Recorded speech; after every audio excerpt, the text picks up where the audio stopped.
All right, everybody, welcome back to Real Talk Realty Podcast, where we put the real in real estate. You are with your host, JD. And Gabby. And Louie, name it. And we're excited to be back with you guys after a brief hiatus. We had some vacations, as anybody should, in the summertime. There were some people gone, but we are super glad to be back here and talking about some real estate and what's going on out here in the field. A lot of us getting a lot of business. Business is picking up a little bit. Yes, sir. So busy that we don't even have time for the podcast, low-key. I know, low-key, but we need to make time. So that's what we're doing today. So why don't you guys give us a little brief overview? I think one of the last episodes that we had, we were talking about individual listings that we had coming up between all of us. What do we got cooking right now as far as business? What are we doing? We got deals rolling. Louie, what do you got? Well, remember when we talked about our listings, I told you about that farmette? Beautiful farmette. Under contract. Woo! Nice. Under contract, $1.2 million. All inspections are done. Oh, wow. All negotiations are done. Just waiting for closing date. What about appraisal? That done? Appraisal's all done. Everything's done. Ah, nice. That's the best. Everything's That done. is awesome. Yep. So closing on that is August 8th. Awesome. Ooh. Yep. And closing on my condo, which was also mentioned in the last time we spoke about this, that's under contract, and we're closing on that on Thursday. Amazing. Right. Picked up some clients, and I've also picked up some new listings. The farmette, since they're moving to Wisconsin, their mom and dad want to sell their house. So they referred me to them, and we're going to be discussing how much we're going to be putting their house on the market. Do they have a farmette as well? They do not. Okay. Where's their house? Their house is not too far. It's in the same Westminster. Okay. Yeah. Nice. And they're going to Wisconsin too? No, they're not going to Wisconsin. They're probably going to be heading out toward Arizona, out west. Oh. Yeah. Okay. They're retirees. Well, I guess they're figuring like, hey, Yeah. you know, my kids are leaving. What do we got here? Let's get Yeah. somewhere else. Right. Yep. And two of my other buyers are under contract. They were under contract. They closed. So business is picking up, getting a lot of buyers and listings all at the same time. That's Fantastic. awesome. Well, we've been seeing a lot more inventory, right? Like we talked about that. Yeah. Maybe not the last one, the one before that, but I think that's also helping. It's giving with buyers everything. a chance. Yeah. They get in a little bit of a selection. They're being, you know, we're seeing buyers right now able to get inspections, which is fantastic because, as you guys know, a few years ago, it was pretty difficult to get any sort of home inspection, get anything repaired that you find on the home inspection if you were lucky enough to get one. Also, appraisal contingencies getting accepted. It's a good time to be a buyer right now. Correct me if I'm wrong or not. Yep. I feel like we're transitioning into a buyer's market, I think we're transitioning into a neutral market. neutral market. Yeah, I think we're going to be at a neutral market, which is honestly good for everybody. But we Right. talked about that. Remember last week we were at our team meeting. Yeah. Rob had this like little chart going, and we're like, where do we feel like it is? And a lot of us did think like we're heading into a buyer's market, but it was still a seller's market. Yeah, it's still a seller's market because you know, it all has to do with how much inventory you actually have, right? And we still right now in most places you have about a month or a month and a half worth of inventory. And what we mean by that is if nobody were to list a single property from now until the end of the month or the, you know, a 30-day window, all the properties that are on the market would be under contract by that point. Assuming, Gone. So with that being said, it's still a seller's market. What I would classify it as is a soft seller's market. What are you laughing about? You know, I had something to share with everyone because now I'm not going to be able to stop thinking about it. Guys, JD cut off his mustache. Bruh. Unbelievable. Under the bus. Under the bus. For those who didn't notice. JD. What happened to your mustache? All right. I'm a realtor, not a barber. Okay. So I thought I was Mr. Barberman, had my clippers with no guard, sitting in my bathroom, just doing a little adjustment. I don't even like doing adjustments, but I was doing an adjustment.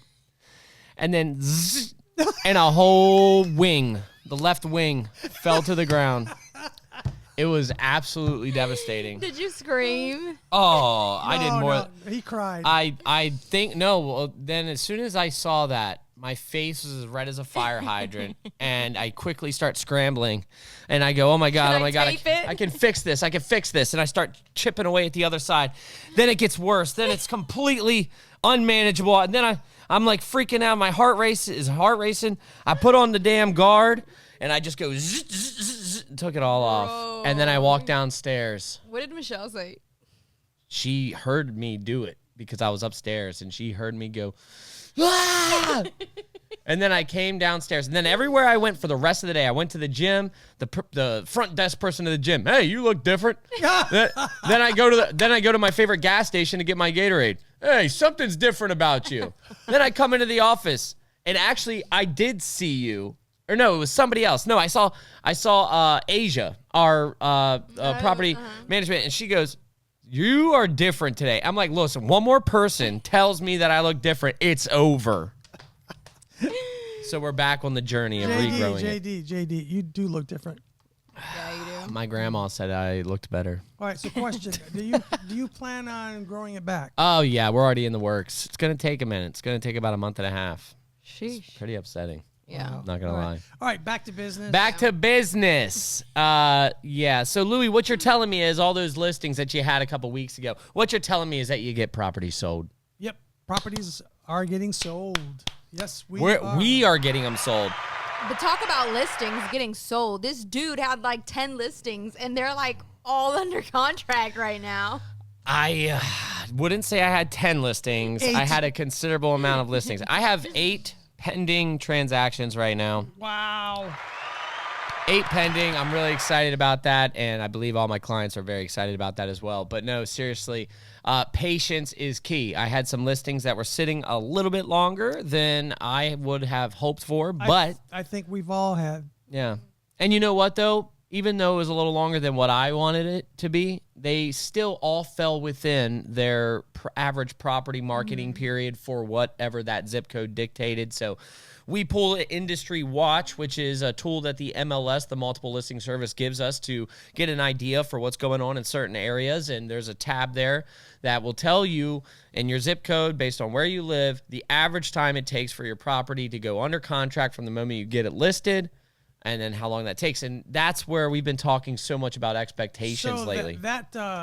That timing is what, 28, 30 days? I thought it was 23 or 24. It depends. It very much so depends on where you're at. But here in Frederick, it used to be, 2 years ago, it was like 7 to 10 days. Right. Yeah. Now it's in the 20s, I believe. I think it's like mid-20s. And in some slower markets, not slower markets, but places like Washington County, it's a little higher. There's some neighborhoods, actually, some of these new construction, or not new construction, but properties that had been built over the last 5 years. Some of those are taking a while to get sold. Yeah. So that's something we really got to talk with our sellers about and Yeah. prep them for the amount of time that it will take to sell their house. Yeah. Doesn't necessarily mean it will take that long. Right. But on the average. I agree. So the thing is, right, because Rob always says it takes the right buyer. At the right time. Correct. And that, what you just said, right, setting expectations. I had a listing in PA.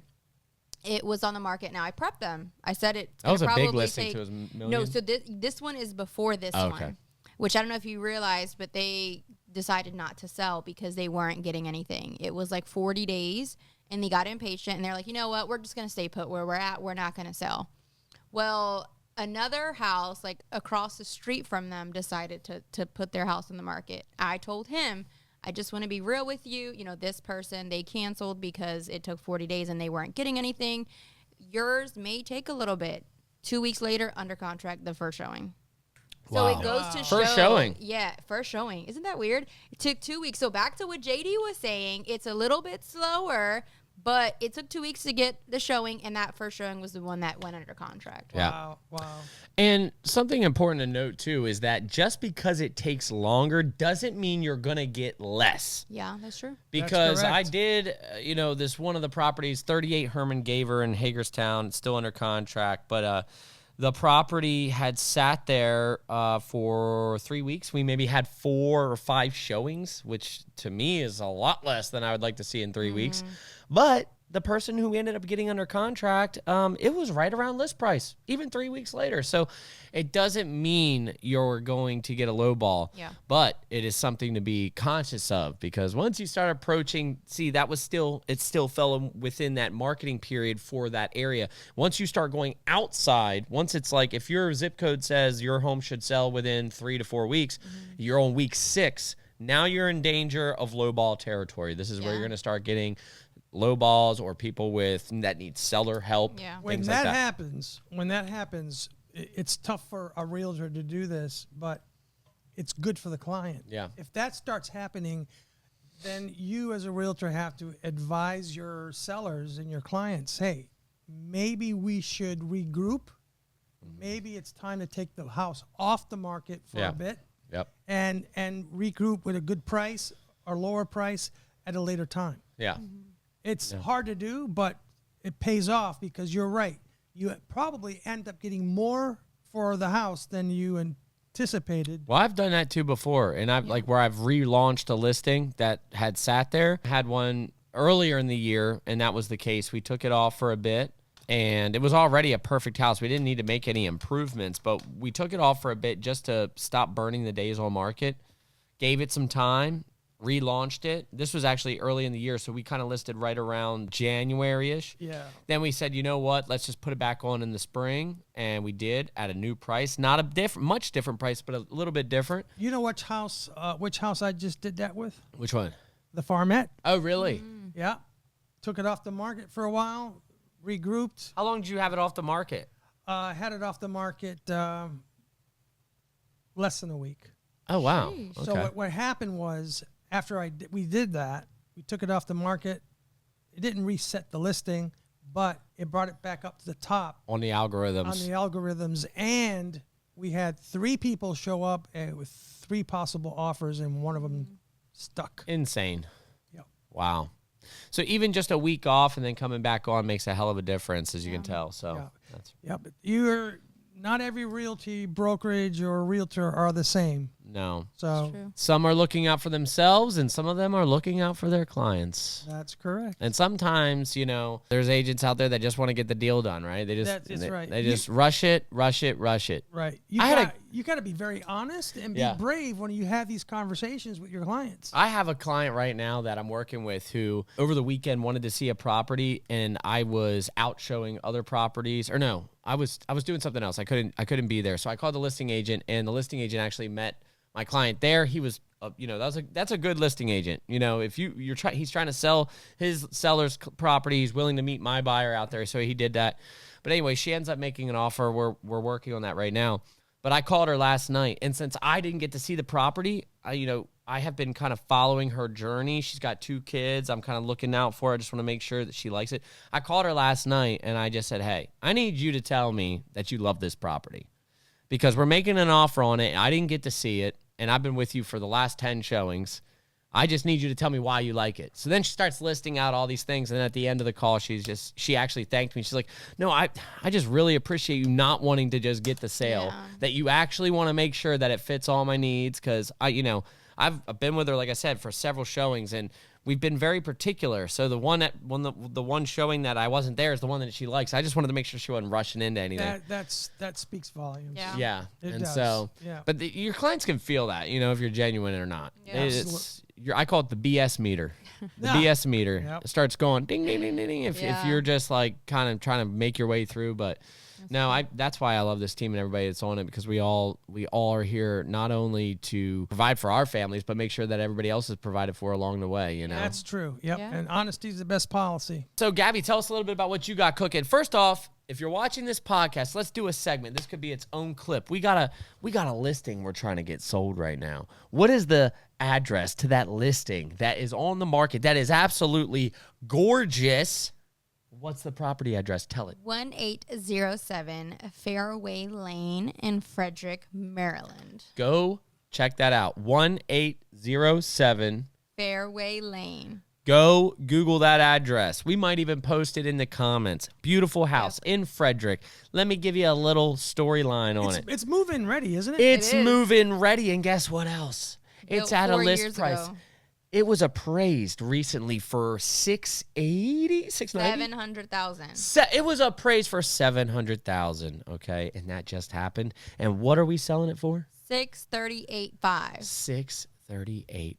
That's called instant equity. Instant. We're talking about $61,500 in equity as soon as you move in. Yep. That's a tremendous opportunity. So if you guys are out there, and also keep in mind, if you need seller help, right, or if you want some seller help, that means we have room to build it into the price and still get you almost nothing except for your down payment to close this deal. It's a gorgeous house. Yep. So please check it out. Besides that one, I have 2 closing next week. Both sellers, actually. Yep, both sellers closing next week. And then I have 2 new buyers under contract. And then I'm working with a couple of referrals now that we have a little bit of more inventory. We've definitely, like you said, have been feeling busy because now we're showing a bunch of people houses. Yeah. So, yeah, that's what I got for now.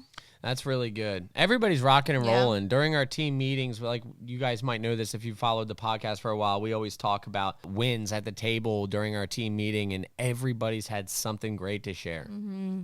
I think that's more often than not. Yeah. I mean, nobody's ever really down in the dumps. Yeah. And if you are, get the hell out. Oh, my gosh. Positive energy only here. I'm just kidding. No, but we're playing around with an idea. By the way, this episode, we're freestyling right now, so you're getting us raw and unfiltered. But no, we were just playing around with the idea of doing an agent spotlight, Louie. I don't know if we told you this. We were when we were eating and you were here. Right. That's what we were talking about. So we were thinking, why don't we have on some agents from our team, that haven't been in the spotlight, that are out there grinding, making deals, helping clients, get them on here and just learn a little bit about them over the next couple of weeks. And we can pull one each week. Somebody, I think Joe Glass would be a great candidate to get on here. Yep, Joe Glass. Yeah. There's a lot of team members that would be great. Yeah, and we just had a new addition. Right. We got Bill. Yep. Bill's the man. Bill's transacted a lot. I have high hopes for him. I do too. Yeah. He knows the game a little bit. A little bit by a lot. That's what I mean. Maybe we can pluck his brain a little bit here on the podcast and learn a few things. Yeah, absolutely. That's what I want to do. We're also trying to get on photographers over at Picture Perfect. Oh, yeah. Yeah. Oh, that's awesome. To talk about what is important. What are they looking for a seller? When you walk up, what's the perfect house to shoot? That is a very, very good idea. Yeah. So because right now in this market, you got to have a perfect house or a perfect price. You got to have one of the two. So many people put their house up for sale and just don't do anything to get it ready. And they still got Pop-Tarts sitting on the counter. Come on now. Yeah. Get the Pop-Tarts off the counter. Oh, my gosh. I'm unreal. I just don't understand. I mean, at least tidy the place, man. Jeez Louise. I went into a showing the other day, and this guy was making homemade beef jerky. It was just laying all over the damn counter when I was in there. I said, dang, I'm about to take a little piece of this. No, but did you steal beef jerky? No, I didn't. It kind of looked crusty. I'm not going to lie. Oh, gosh. Don't say the address, please, because that could be a future seller. No. That house ain't getting sold. I'll tell you straight up.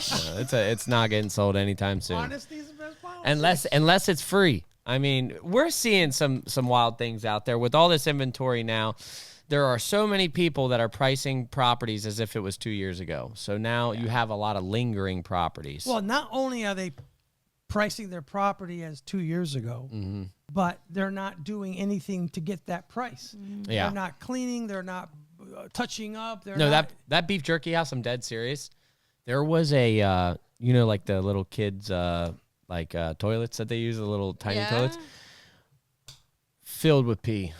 The whole house smelled like pee. And it was an unflushable toilet. It's just like basically a bowl. And how close was that to the beef jerky? Oh, within 7 feet. 7 feet. That is disgusting, over with. Dude. Dude, you cannot have pee next to the beef. Oh, no. Man, come on, man. Ay. Ladies and gentlemen, this is totally off script. Yeah. We're here to entertain you today. Yeah. Clearly. That's real life stuff right there. That's hilarious. Yeah, no, I'm just happy to see everybody getting some things moving. By the way, FHLB funds were back. They're gone again. They went for real? so fast. They were here for like 2 weeks. Are you talking about the $17,000 grant? Oh, was that through MMP or no? That's the grant. That's just its own little thing. FHLB? You've never used it. No. Are you kidding me? I've used 17 it on grand? like every single client of mine that I possibly can. We'll talk after this because you're doing something wrong. Wah, wah, wah. So JD's clients, call me and I'll get you the $17,000. Listen, you call Gabby, I'm fighting you on site. I see you. Oh my God. No, but yeah, no. So it's a good time for buyers. So what I would say with this message is that if you're a buyer out there and you have been holding off because you are reading the national news and you're seeing affordability is the lowest that it's ever been, that may be true. However, in our market right now, you can get seller help. You can get inspections. I just won a multiple offer situation with a client who had a home to sell contingency. Me too. That is something I don't know if I've ever seen that, to be honest. In 6 years, normally in a multiple offer situation, the more contingencies you have, the more things in your offer that make it a little rough around the edges are likely to kill your deal. Yep. And so we were able to figure out a sweet spot to where we made it a win, a risk and reward situation for the sellers.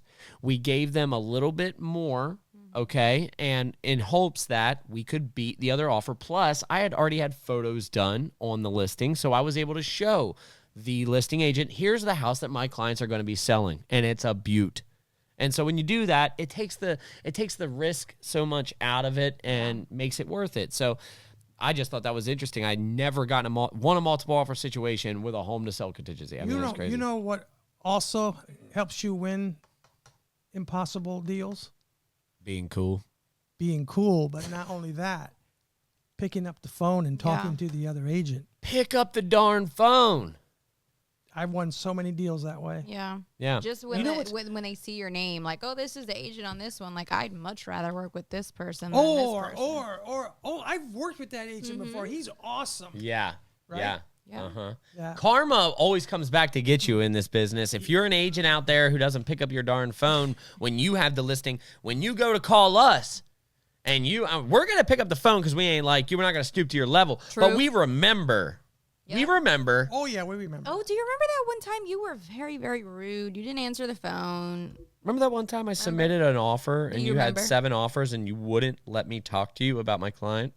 And you didn't call back for like 8 days. Like, I just was. And then we just pulled up Zillow and it was under contract and we Yeah. didn't know? Yeah. Yep. Because you didn't tell us? That happens so many times. Unbelievable. No, but this agent yesterday, fantastic. I got to tell you, this agent, my client went and saw the property. She liked it, and he called me and told me, I already knew that he had multiple offers. My client needed seller help. So I told her, I was like, look, I don't think you have a chance in this, right? The listing agent calls me, and he's like, hey, I just wanted to see if you guys are going to be submitting. I was like, no, I'll be honest. We were going to, but then you said you had 2 offers and a third potential coming. We were going to be number 4. We needed seller help. I just figured it wouldn't be. And he said, well, tell me what a hypothetical offer would look like. I had already talked about it with my client, so I threw the offer out there, and he goes, write it up. Write it up. I said, boom. Boom. And then I sent him a text and I said, thank you. I said, you know what? That was a great thing of you to do, right? Because he told me, he said, I completely understand your point of view and why you would think that, because 99% of agents out here wouldn't consider that. He says, but I'm experienced and I know how to make the deal work, and we can talk about it. So I got him the offer, and now I'm just waiting to hear back. Yeah. Wow.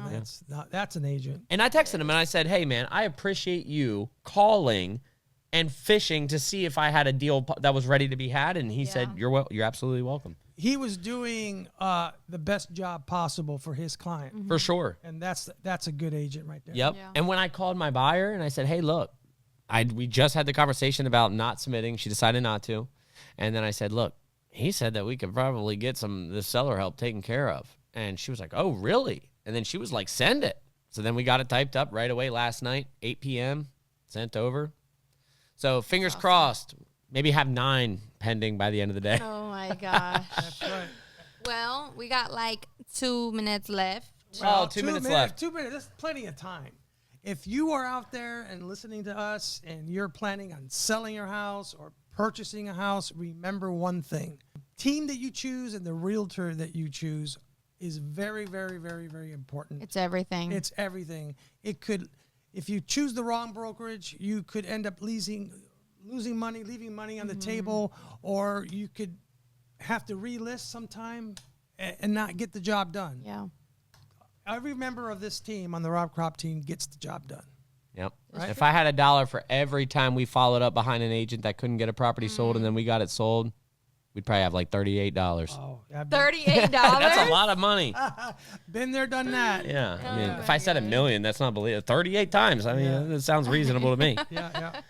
No, but no, we greatly appreciate you guys joining them with us, and look forward to seeing and meeting some of our teammates in the following weeks. I think it's going to be a great thing for everybody, and a lot of great personalities on our team. We have a very tight-knit team, and we kind of operate all like a big family. Not to sound super cheesy and corny, because I know you see a lot of corporate people out there like, oh yeah, we operate as a family and we have pizza parties. No, we actually hang out and watch each other's backs, and I don't think there's anybody on the team that, I got anything bad to say about. That's true. No, so everybody's good on our team. So you guys will get a chance to meet all of them. But thank you so much. Enjoy the rest of your week. And if you need anything, call Louie, call Gabby, call me. We'll take care of you, okay? Bye, guys. Peace.